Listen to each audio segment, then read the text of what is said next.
for the play to develop. Just lucky it wasn't a fumble, really. Oh, the Buccaneer pressured too much. Down he goes.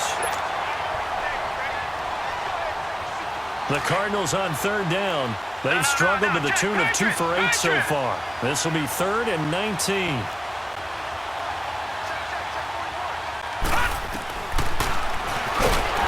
And he will lose yardage here to the 31-yard line. And now the Bucs deciding to take a timeout defensively, as it'll come with an even 90 seconds remaining on the clock.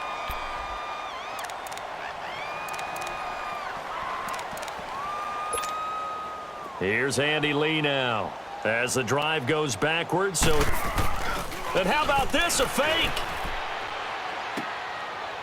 And this is incomplete. A huge gamble, and it does not pay off. They fake the punt. It doesn't work out. Well, not only did they try to fake it, they put the ball in the arm of their punter. It didn't work out.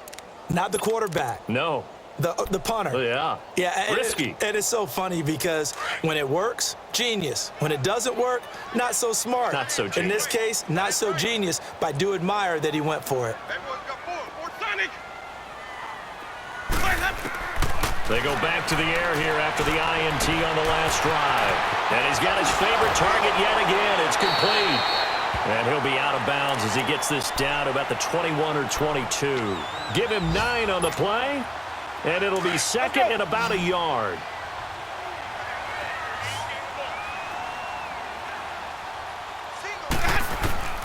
From the shotgun, it's Winston. That's caught by Howard. And he'll be brought down inside the 20 at the 19. Give him 3 yards and a fresh set of downs. First down now, but that clock rolling. Jameis now on first down. Escaping the pressure right. And this is intercepted, and that should do it. Read it well, and it's picked.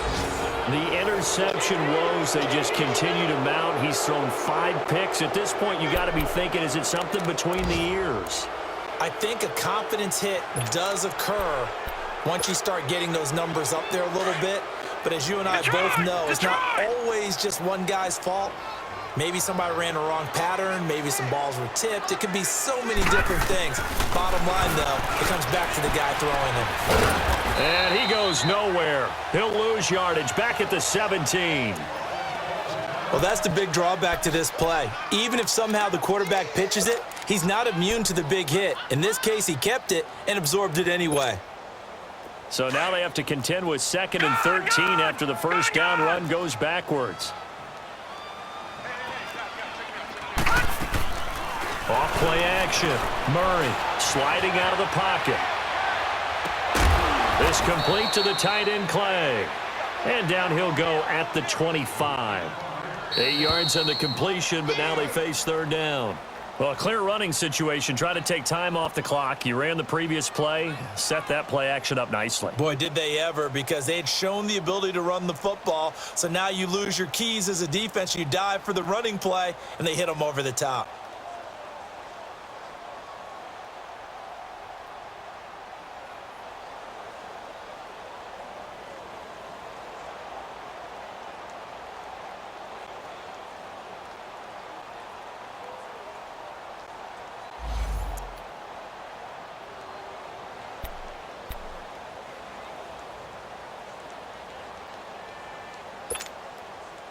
The Cardinals on third down. Not so hot. 2 for 9 to this point. This will be 3rd and 5.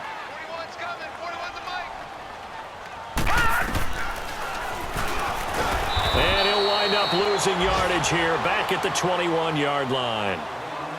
Now the Buccaneers go ahead and take another timeout, as they'll stop it with 40 seconds remaining in this 4th quarter.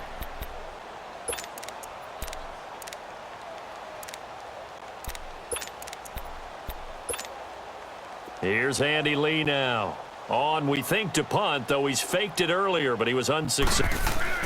And they're going to fake it from deep in their own territory. And this is incomplete. A huge gamble, and it does not pay off. They fake the punt. It doesn't work out. Now the Buccaneers offensive unit back out on the field. And they had a nice little drive going last time.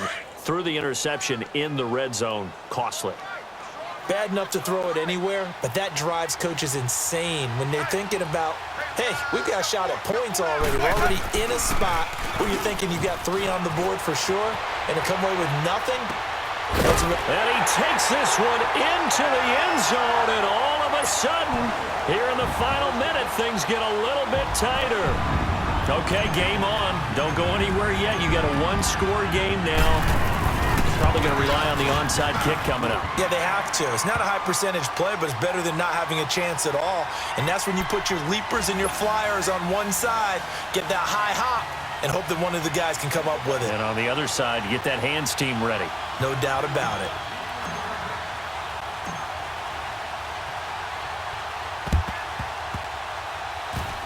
Oh, I think the Bucs got it, and they did. Tampa Bay football. So they've accomplished half the mission, Charles. They get the onside kick. They do need a touchdown here, but they've got some time to do it. In the excitement, there's no need to press. Plenty of time. They have the opportunity. Now they just need to execute and finalize things. Good starting field position for them here as they come up 1st and 10. Detroit! He'll look to throw. They'll roll him out right. It'll be a gain of 10 to start the drive out, and by a few inches, that'll be a first down.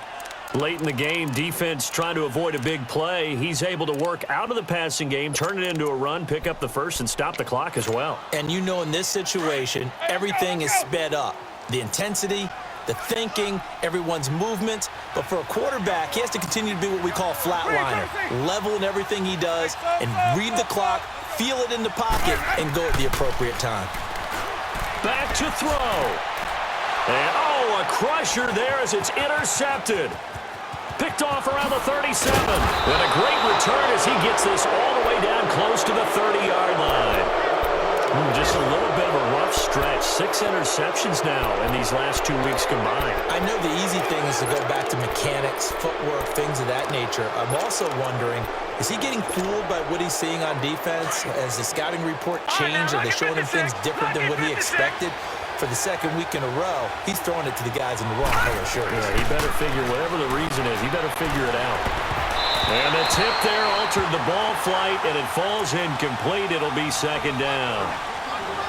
Really nice play by the guys on the defensive side of the ball, but for the guys on the offensive line, they're doing a nice job of trying to protect their passer.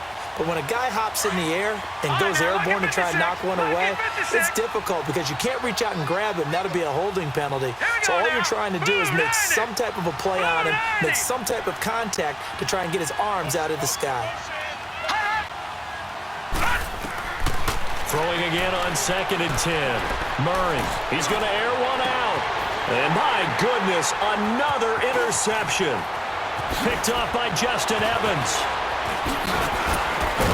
But he will not be able to bring it back. My goodness, what a bizarre ending. The kind of decision that could get a quarterback released before he gets back to the locker room.